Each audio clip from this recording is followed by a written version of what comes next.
Education is the most powerful weapon we can use to change the world. Nelson Mandela. വിദ്യാഭ്യാസം നമ്മുടെ ജീവിതത്തിൽ അത്രയും important ആണ്. നന്നായി പഠിക്കാനും നല്ല മാർക്ക് വാങ്ങാനും ആഗ്രഹിക്കാത്തവരായി ആരും തന്നെ ഇല്ല.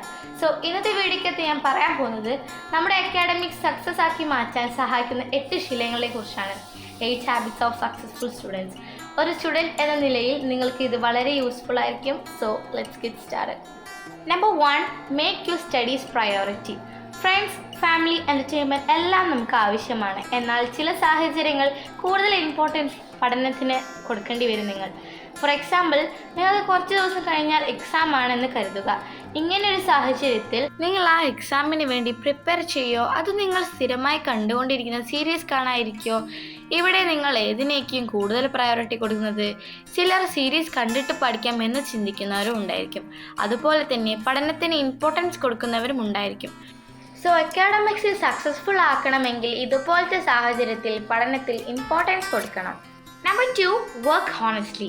ടീച്ചേഴ്സ് ഹോംവർക്സും അസൈൻമെൻറ്റ്സും സെമിനാറും തുടങ്ങിയ പ്രവർത്തനങ്ങൾ തരാറുണ്ട്. പല കുട്ടികളും ചെയ്യുന്ന കാര്യമാണ് മറ്റ് കുട്ടികൾ ചെയ്തത് അതുപോലെ തന്നെ കോപ്പി അടിച്ച് എഴുതുന്നത്. മറ്റു ചിലവർ നെറ്റിൽ സെർച്ച് ചെയ്ത് അതുപോലെ തന്നെ എഴുതുന്നവരുണ്ട്. അതൊരു ഷോർട്ട് കട്ട് മെത്തേഡാണ്, ശരിയല്ലേ? ശരിയാണ്, നമ്മളത് സമ്മതിക്കുന്നു. എന്നാൽ ഇതൊരു പ്രോബ്ലമായി തീരുന്നത് എപ്പോഴാണ്? നമ്മൾ എക്സാമിന് നമ്മൾ ഈ ചെയ്ത വർക്കുമായി റിലേറ്റ് ചെയ്ത് ഏതെങ്കിലും ഒരു ക്വസ്റ്റ്യൻ വന്നു കഴിഞ്ഞാൽ ആ വർക്ക് നമ്മൾ ചെയ്ത് കഴിഞ്ഞു എന്ന് മാത്രമേ ഉള്ളൂ. സത്യത്തിൽ നമ്മൾ ആ കാര്യമായിട്ട് ഒരു ബന്ധവുമില്ല. അതുകൊണ്ട് തന്നെ ആ ക്വസ്റ്റ്യൻ നമ്മൾ വിചാരിച്ച പോലെ ആൻസർ ചെയ്യാനും കഴിയണമെന്നില്ല. എന്നാൽ ജെന്യുവനായിട്ട് അല്ലെങ്കിൽ ഒരു സത്യസന്ധതയോടെ ഒരു വർക്ക് ചെയ്ത കുട്ടിയെ സംബന്ധിച്ച് അത് വളരെ മനോഹരമായിട്ട് ആൻസർ ചെയ്യാൻ സാധിക്കും. So work honestly. Number 3, taking notes. പല കുട്ടികളും ചെയ്യാറുള്ളത് നോട്ടും ഒന്നും കൃത്യമായിട്ട് എഴുതാറില്ല. എന്നിട്ട് എക്സാം നടക്കുന്ന സമയത്ത് എവിടെന്നെങ്കിലും നോട്ട് സംഘടിപ്പിച്ച് അത് വെച്ച് പഠിച്ച് പരീക്ഷ എഴുതാറുണ്ട്. ഇങ്ങനെ നമ്മുടെ ആരുടെയെങ്കിലും നോട്ട് വെച്ച് പഠിക്കുമ്പോൾ നമ്മൾ മനസ്സിലാക്കേണ്ട കാര്യം നമ്മുടെ പഠനത്തിൻ്റെ ക്വാളിറ്റിയാണ് അത് ബാധിക്കുന്നത്. സ്വന്തമായി ഉണ്ടാക്കുന്ന നോട്ട്സും മറ്റുള്ളവരുടെ നോട്ട്സും വെച്ച് കമ്പയർ ചെയ്യുമ്പോൾ നിങ്ങൾക്ക് തന്നെ അത് മനസ്സിലാകും. നമ്മൾ ഉണ്ടാക്കുന്ന നോട്ട്സ് നമുക്കത് പഠിക്കാൻ വളരെ യൂസ്ഫുൾ ആയിരിക്കും. സോ എക്സാം സമയത്ത് നമ്മൾ മറ്റുള്ളവരുടെ ബുക്സ് എടുത്ത് പഠിക്കുന്നതിൽ നല്ല നമ്മൾ തന്നെ ഉണ്ടാക്കിയ നോട്ട്സും നമ്മളെ ബുക്സ് വെച്ച് പഠിക്കുന്നതാണ്. സോ നിങ്ങൾ തന്നെ നിങ്ങളെ നോട്ട്സ് എഴുതുക. Number 4, maintain A healthy life style. നമുക്കറിയാം നമ്മുടെ പഠനത്തോടു കൂടെ മുൻപോട്ട് കൊണ്ടുപോകേണ്ട കാര്യമാണ് നമ്മുടെ ഹെൽത്തി ലൈഫ് സ്റ്റൈൽ എന്നുള്ളത്. സോ ഹെൽത്തി ലൈഫ് സ്റ്റൈൽ എന്ന് പറയുമ്പോൾ നമ്മൾ എന്തൊക്കെയാണ് ചെയ്യേണ്ടത്? നമ്മുടെ ഈ ഒരു കാലഘട്ടത്തിൽ മിക്ക ആൾക്കാർക്കും ഇല്ലാത്തൊരു കാര്യമാണ് ഹെൽത്തി ലൈഫ് സ്റ്റൈൽ എന്നുള്ളത്. അതായത് രാവിലെ സ്കൂളിൽ പോകുന്ന കുട്ടികൾ അല്ലെങ്കിൽ രാവിലെ ബ്രേക്ക്ഫാസ്റ്റ് സ്കിപ്പ് ചെയ്യുന്ന ആൾക്കാർക്ക് അറിയായിരിക്കും. അവർക്ക് അറിയില്ല എന്തുകൊണ്ടാണ് അവർ ബ്രേക്ക്ഫാസ്റ്റ് സ്കിപ്പ് ചെയ്യുന്നത്. ചിലവർക്ക് സമയമില്ലാത്തതാകാം, ചിലപ്പോൾ വണ്ടി വന്നുകൊണ്ടാകാം. അങ്ങനെ ബ്രേക്ക്ഫാസ്റ്റ് സ്കിപ്പ് ചെയ്യുന്നവരുണ്ട്. അപ്പോൾ ബ്രേക്ക്ഫാസ്റ്റാണ് രാവിലത്തെ മെയിൻ ഫുഡ് അല്ലേ? അപ്പോൾ അതുണ്ടെങ്കിൽ നമുക്ക് എനർജി ഉണ്ടാവുള്ളൂ. സോ നിങ്ങൾ രാവിലത്തെ ഫുഡ് മിസ് ചെയ്യാണ്ട് കഴിക്കണം.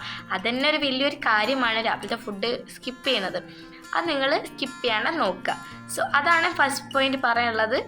അതോടൊപ്പം തന്നെ ഇമ്പോർട്ടൻ്റ് ആയിട്ടുള്ള കാര്യമാണ് നമ്മുടെ എക്സസൈസ് എന്നുള്ളത്. നമ്മൾ ഫുൾ ടൈം ഇരുന്ന് പഠിച്ചിട്ട് നമുക്കത് ഡിസ്ട്രാക്ഷൻസ് ആവും, നമുക്ക് കോൺസെൻട്രേറ്റ് ചെയ്ത് പഠിക്കാൻ പറ്റില്ല എന്നിങ്ങനെ പ്രശ്നങ്ങൾ ഉണ്ടാകാറുണ്ട്. എന്തുകൊണ്ടാണ്? നമ്മൾ ഫുൾ ടൈം ഒരു സബ്ജക്റ്റിനെ ഫോക്കസ് ചെയ്ത് പഠിക്കുമ്പോൾ നമ്മുടെ ആ ബ്രെയിൻ ചിലപ്പോൾ അത് ഉൾക്കൊള്ളണമെന്നില്ല. സോ നിങ്ങൾക്കത് കുറച്ച് നേരം ബ്രേക്ക് എടുക്കുക, ഒരു 5 മിനിറ്റിൻ്റെ ബ്രേക്ക് എടുക്കുക. നിങ്ങൾക്ക് കുറച്ച് നേരം നടക്കാം, റിലാക്സ് ചെയ്യാം, പാട്ട് കേൾക്കാം, നിങ്ങൾക്ക് ഇഷ്ടപ്പെട്ട കാര്യം അപ്പോൾ ചെയ്യാം. Number 5, avoid last minute preparations. പരീക്ഷ ദിവസം ഒരുപാട് നേരം ഉറക്കം വന്നിട്ടും ഉറങ്ങാതെ പഠിക്കുന്നത് കൊണ്ട് പ്രത്യേകിച്ചൊരു ഗുണവുമില്ല. പരീക്ഷയ്ക്ക് ഷുവറായി ചോദിക്കുന്ന കാര്യങ്ങൾ വായിച്ചും എഴുതിയും പഠിക്കുക. ഇത് പല പ്രാവശ്യം ആവർത്തിച്ചാൽ ഗുണം കിട്ടും. അതായത് ലാസ്റ്റ് മിനിറ്റിലേക്ക് നമ്മൾ ഒരു കാര്യം ചെയ്യാൻ വേണ്ടി വെക്കരുത്. ഇപ്പോൾ എക്സാം തുടങ്ങുന്നതിൻ്റെ നിങ്ങൾ 2-3 ആഴ്ച മുമ്പേ നിങ്ങൾ പ്രിപ്പയർ ചെയ്ത് തുടങ്ങണം. എന്നാലാണ് നമുക്കത് വേഗം മനസ്സിലാകാനും നിങ്ങളുടെ ബ്രെയിനിൽ അത് സ്റ്റോറായി നിൽക്കാനും പറ്റുള്ളൂ. So avoid last minute preparation. Number 6, 1 task at A time. ഒരുപാട് പഠിക്കുന്നുണ്ട്, പഠിച്ചിട്ടും എവിടെയും എത്തിയിട്ടില്ല എങ്കിൽ നമ്മളെല്ലാം കൂടുതൽ വെറീഡ് ആവുകയാണ് ചെയ്യുന്നത്. ഇതൊരു സ്വാഭാവികമാണ്. അപ്പോൾ നാം ചെയ്യേണ്ടത് നാം തന്നെ ആശ്വസിപ്പിക്കുക എന്നതാണ്. അതായത് പഠിച്ച കാര്യങ്ങൾ നല്ലവണ്ണം പഠിക്കുക. ഒരു ടാസ്ക് ഒരു സമയത്ത് തന്നെ ചെയ്യാൻ ശ്രമിക്കുക. Number 7, love to learn. ഇഷ്ടത്തോടെ പഠിക്കുക. ഏതൊരു കാര്യവും നല്ലൊരു രീതിയിൽ മുന്നോട്ട് പോകാനും വിജയിക്കാനും നാം ആദ്യം ആ പ്രവർത്തനത്തെ ഇഷ്ടപ്പെടണം എന്നാണ്. അപ്പോൾ പഠനം വളരെ രസകരവും വേഗതയേറിയതും ആകും. അതുപോലെ വിൽ പവർ, സാറ്റിസ്ഫാക്ഷൻ എന്നിവ ലഭിക്കുന്നതാണ്. Number 8, first understand and memorise. എന്തൊക്കെ പഠിക്കണം, എത്ര പഠിക്കണം എന്നൊരു പ്ലാൻ മനസ്സിലുണ്ടാകണം. പഠിക്കേണ്ടവ ഓരോന്നോരോന്നായി വായിച്ച് മനസ്സിലാക്കിയ ശേഷം മാത്രം പഠിക്കാനായി ശ്രമിക്കുക. അപ്പോൾ 8 സ്റ്റഡി ഹാബിറ്റ്സ് ഓഫ് സക്സസ്ഫുൾ സ്റ്റുഡൻസിൻ്റെ 8 പോയിൻറ്റ്സാണ് നമ്മൾ ഈ വീഡിയോയ്ക്കകത്ത് പറഞ്ഞിട്ടുള്ളത്. അപ്പോൾ ഈ വീഡിയോ ഇഷ്ടപ്പെട്ടിട്ടുണ്ടെങ്കിൽ നിങ്ങളുടെ ഫ്രണ്ട്സിന് എല്ലാവർക്കും അയച്ചു കൊടുക്കുക. അപ്പോൾ എക്സാംസൊക്കെ വരികയാണ്, അപ്പോൾ എല്ലാവരും നന്നായി പഠിക്കുക. അപ്പോൾ നമ്മുടെ ചാനൽ ആദ്യമായി കാണുന്നവരാണെങ്കിൽ സബ്സ്ക്രൈബ് ചെയ്യാൻ മറക്കരുത്, ലൈക്ക് ചെയ്യണം, ഷെയർ ചെയ്യണം. നിങ്ങളുടെ അഭിപ്രായങ്ങളെല്ലാം നേരെ കമൻറ്റ് ബോക്സിൽ അറിയിക്കാൻ മറക്കരുത്. അപ്പോൾ ഞാൻ അടുത്തൊരു വീഡിയോ ആയിട്ട് വീണ്ടും വരാം. അപ്പോൾ എല്ലാവർക്കും ബൈ ബൈ.